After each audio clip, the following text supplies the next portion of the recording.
is a targeted approach to hold people accountable, address addiction, and treat the root cause of addiction-driven property crime. As a former police chief, nothing is more important to me than ensuring safety and working to prevent crime. When I arrested women with their children watching, I knew I was altering their lives forever.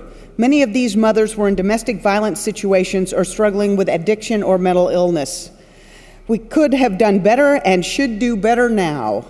I know we can hold perpetrators accountable and actually start to address the root causes of crime to reduce the likelihood of future crime and future victims.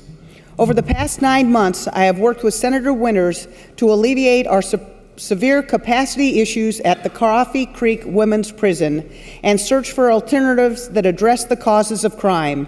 House Bill 3078 is the result of that bipartisan work.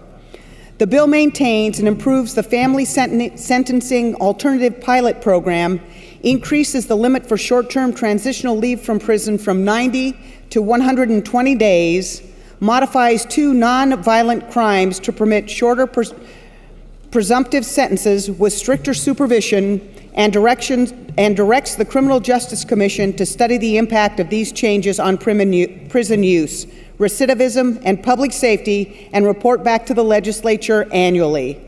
The Joint Committee on Ways and Means approved the addition of $7 million general fund for justice reinvestment and directed that funding go into the downward departure prison diversion programs provided by counties. It also approved $1 million from the general fund for domestic and sexual violence services and programs. The Joint Committee on Ways and Means recommends approval of House Bill 3078 as amended.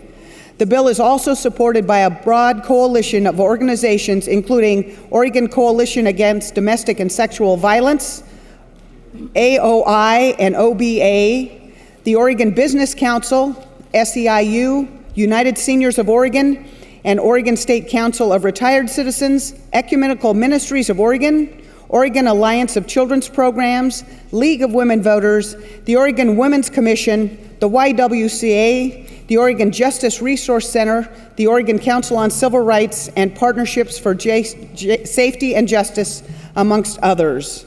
I urge your aye vote to invest in local communities for accountability, treatment, and save us from having to spend millions on opening a new prison to house women